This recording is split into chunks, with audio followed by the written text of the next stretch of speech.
and gentlemen, I would be introducing our first keynote speaker. And yes, of course, he is none other than Mr. Vikram Mehra, Chairman, MD, Saragama India. And he would be talking on reimagining and reinventing music. So here we go. Warm welcome, sir. Thank you, Vani. Thanks a lot. I wish I was the chairman of Saregama. I'm just a managing director of Saregama. Morning, everyone. When Anurag called me up late Thursday night, first I thought he's gone bonkers right now trying to arrange something at a 24-hour notice. But that's It's a the big power of this show. man. He takes a call right now on a Thursday evening, and here we people are on a Saturday morning, ready to go back and get it rolling. The other thing which when he was talking to me right now, that it's in light of what's happening all around us, COVID-19 and the impact, it's high time that we start thinking about how music and this entire industry is going to go back and change.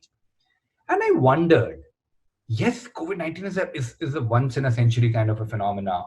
Um, but is it that this is the first time in the history right now that we are seeing change happening? And I'm talking about very narrow music industry. Let's not even go outside music industry.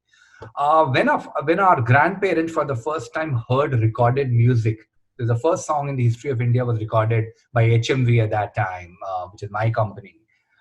They would have thought right now, what a big change. You don't need to go to live concerts to hear anybody. You can now go out there and actually listen to recorded music on the long formats.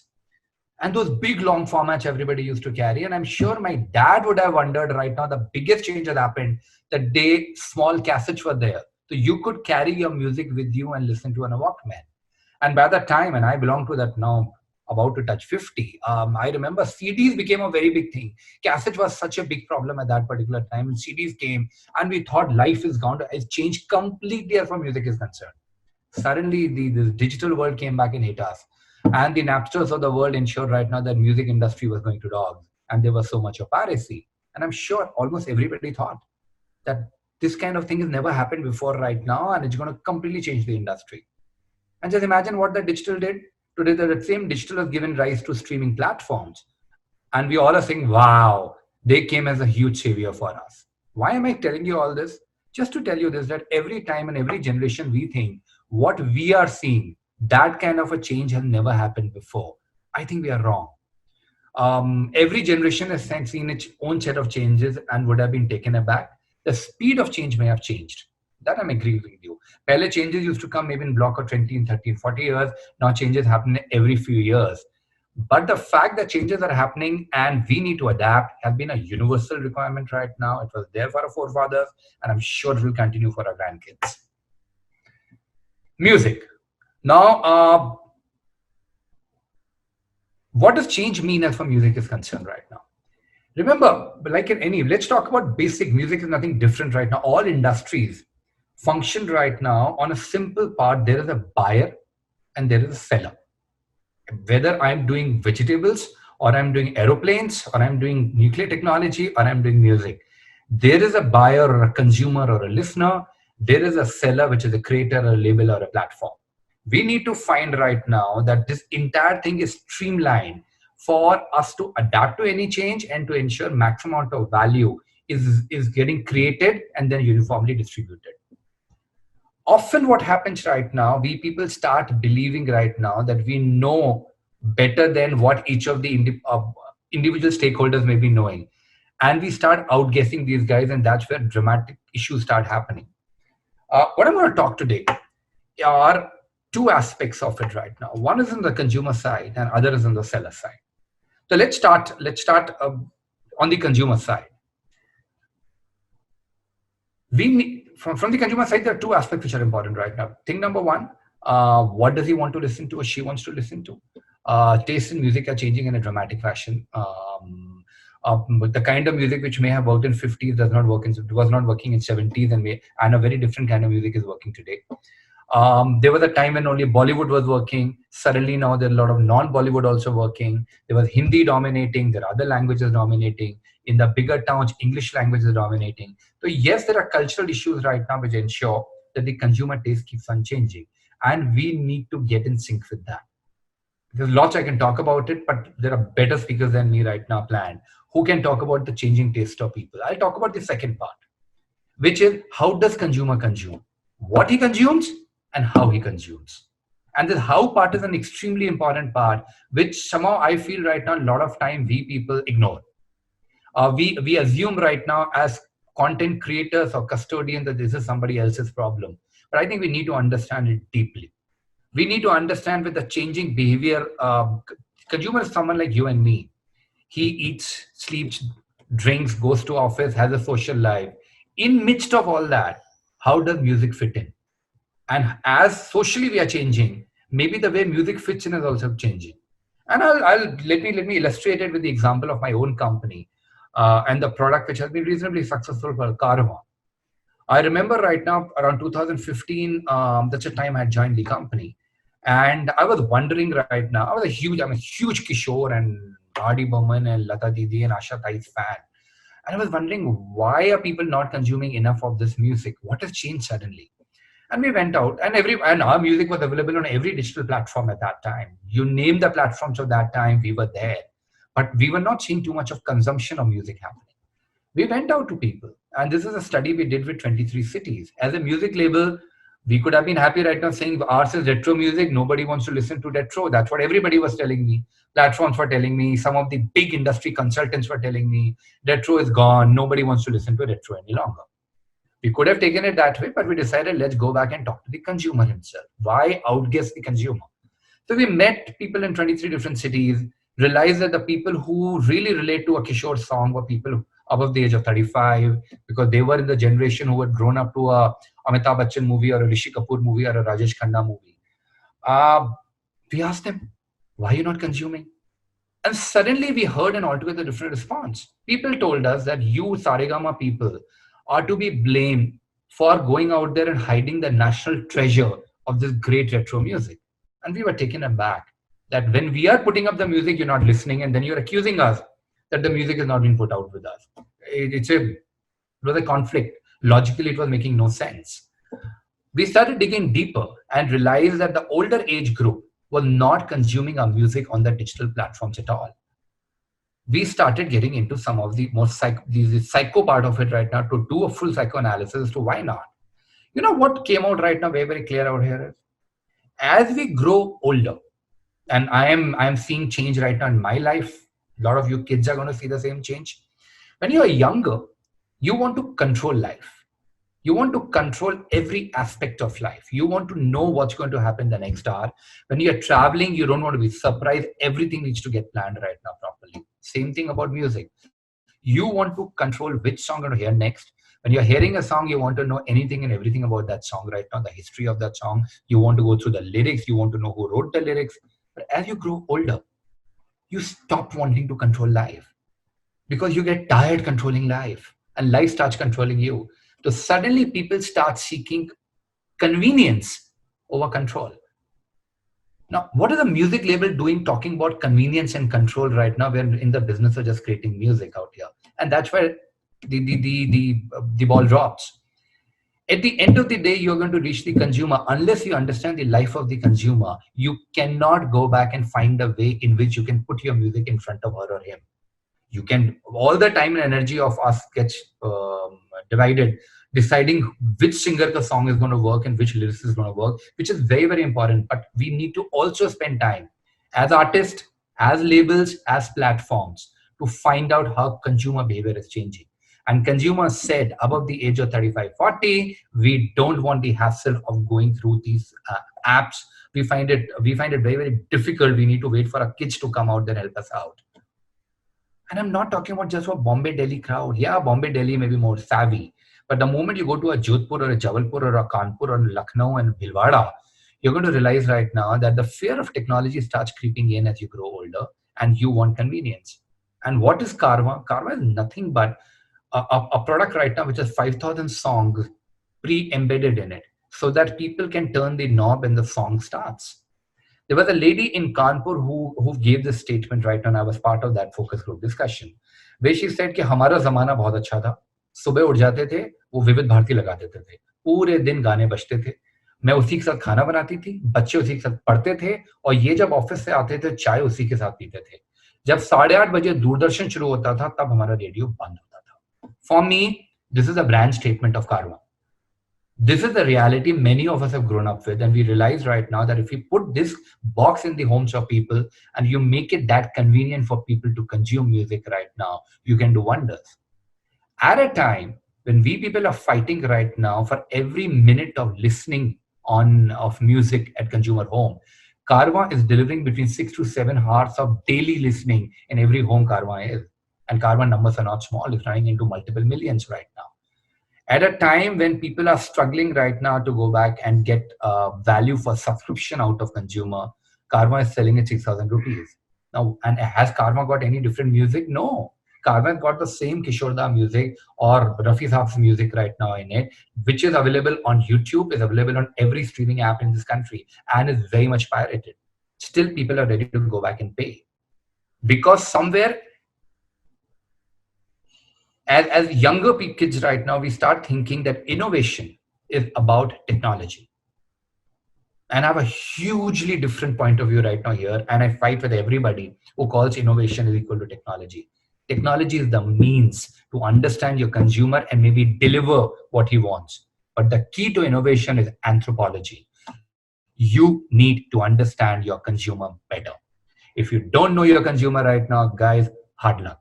You will be going out there trying to hit in the dark. Chal gaya to chal gaya, nahi chala to nahi chala. So my plea to everyone right now, whether it's the creative community right now, it's the business community, both from the point of view of labels and platforms, always has been try spending some time with your consumer. You may learn a lot. The consumer is a little more than your partner or your driver or your maid. That's another. As you grow up in seniority in corporates, I've realized a lot of people make this statement: "मेरा driver को ये पसंद है." That means India को ये पसंद है. India is a little more diverse. There are 1.3 billion people. Just increase your sample set of the people that you go back and meet, and you may learn some great things coming out of it. I'll give you another example right now, and tomorrow is Father's Day, so it's completely in context. We realize right now that as Indians are living more and more in nuclear families, we are following somewhere the kind of stuff that happens in US. What happens in US? People live separately from their parents. Every Thanksgiving, every Christmas time, people go back home and carry gifts for their parents and loved ones. In India also, we are realizing kids, as more and more kids live in the larger towns and parents are still there in the heartland of the country, they go back on around Diwali time, around Holi time. They want to gift something to their parents. And this whole idea of Mother's Day, Father's Day, birthdays, anniversaries is also becoming a trigger for gifting. Why are we gifting? My dad lives in Lucknow. I live in Bombay right now, but there is a guilt that keeps on coming up right now at times that we are not spending enough time. And one of the ways in which that guilt can get assuaged, that you really take care of them and start sending them things that they may need. We as Saregama realize this kind of analysis from the market, married this understanding with the Carvaan ki convenience and position Carvaan as the gifting product. I don't think there's any award right now which is left in the space of technology or in the space of marketing that Carvaan hasn't already got. There is no product like Carvaan globally at this juncture. People keep on telling us what an out-of-box idea that has come in. Actually, it's in-box idea. And we did nothing different. We just heard our consumers. And only call that we give full credit to ourselves. We didn't listen to experts. We didn't listen to investors. We just went by a gut call. The bunch of people who were handling it, they all met the consumers and said, maybe this is the right thing to do. And we went against all the naysayers, launched the product, and it's doing pretty well. We are doing something similar right now. Let's talk about the world of podcast, all again in the space of content creation only. There is terrific content sitting under podcast, right? And what is a podcast at the end of the day? It's just a piece of audio. When we were younger right now, Hawa Mahal करके एक program आया करता था विविध भारती पे, I think 9 o'clock or 9:15. Used to be a 15-minute story that I remember my mom used to listen every day, and hence I also heard every day. It was nothing but a podcast which was coming at a scheduled time. Now the same content, audio content, is being put on demand that you can access at any time. It can be a story, it can be music, it can be news, it can be a travelogue, it can be a food podcast. There's great content sitting in. But the problem, once again, that we are realizing from the consumer perspective is consumer is finding it very, very difficult to access that content. So you have great creator community creating great content, but somehow we are not able to bridge that gap between great content and consumer actually consuming it. And that's where is the problem I believe podcast is facing in India today. So on Karma, I don't know if they'll be successful or not, but on Karma, we have gone out there and taken the leap. We have now put return path in Karma. That means Karma cannot talk back to a Sarigama server. And we are now streaming hundreds of podcasts. Are we doing it? Because we believe if we make it very convenient for somebody sitting in Jabalpur to just turn the knob and access a podcast, which is a recorded audio content, I think the usage may go through the roof.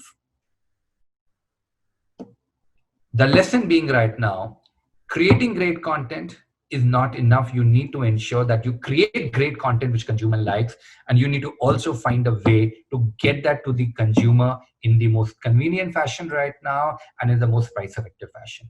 And not all consumers are the same. My 20-year-old kid right now will not even doesn't even look at Karma. He's very happy right now listening to his streaming platforms, which is fair. Consumers are different. You need to understand different parts of your consumers and decide how do you reach your content to every strata in the society right now in a fashion that makes sense to them. Enough of Karma.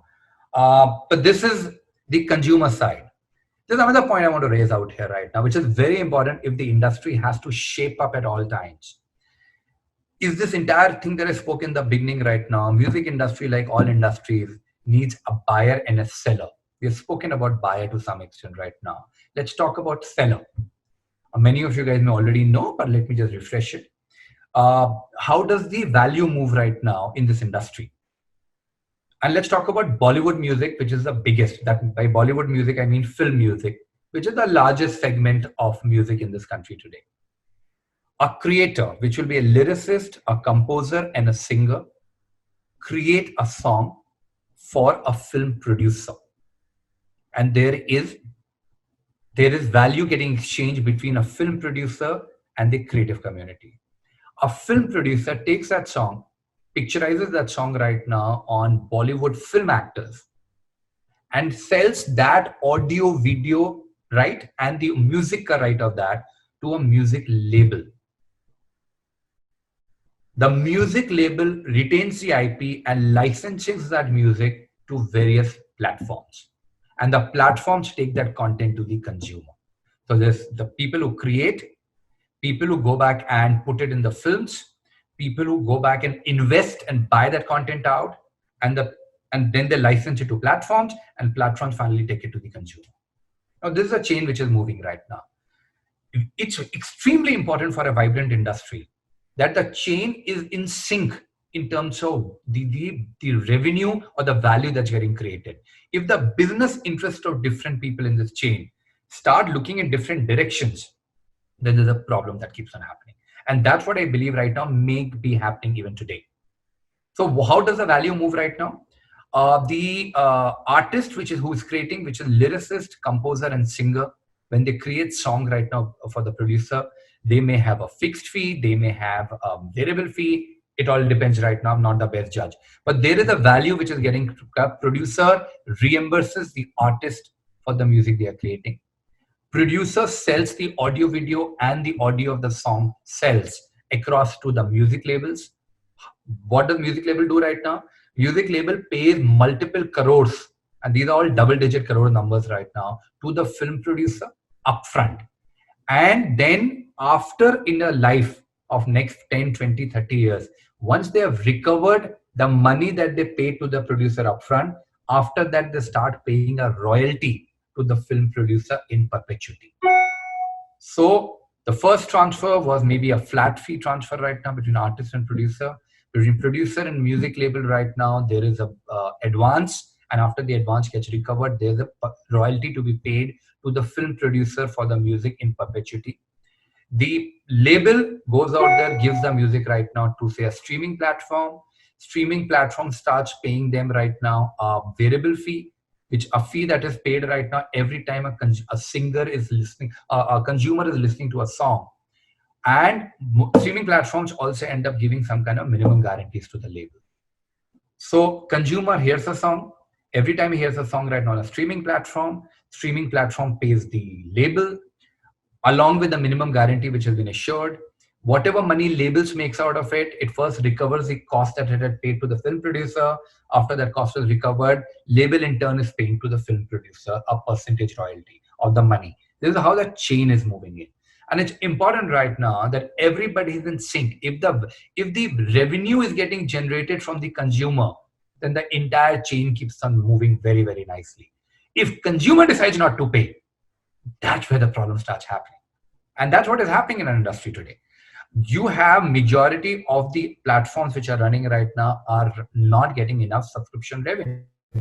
And there are various reasons for it right now. If they don't generate revenue, they're in a very tight position financially right now to start giving revenues to the labels.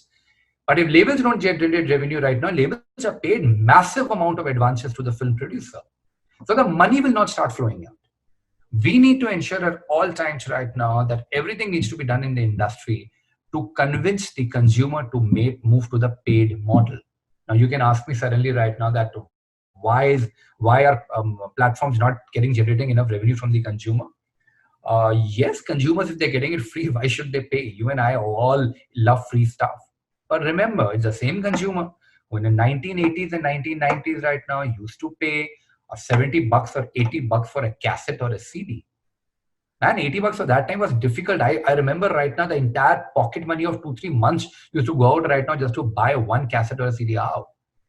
We were ready to pay. Our parents had massive, all of you guys, if you check with your parents, will have a huge collection of LPs and cassettes sitting even maybe till date. We all used to invest because that was the only way to listen to music. Now we need to find a way right now in which value can get created for the consumer so that the consumer ends up paying once again. And consumer will be willing to pay provided he sees value. Remember, he's paying for Karma at $6,000.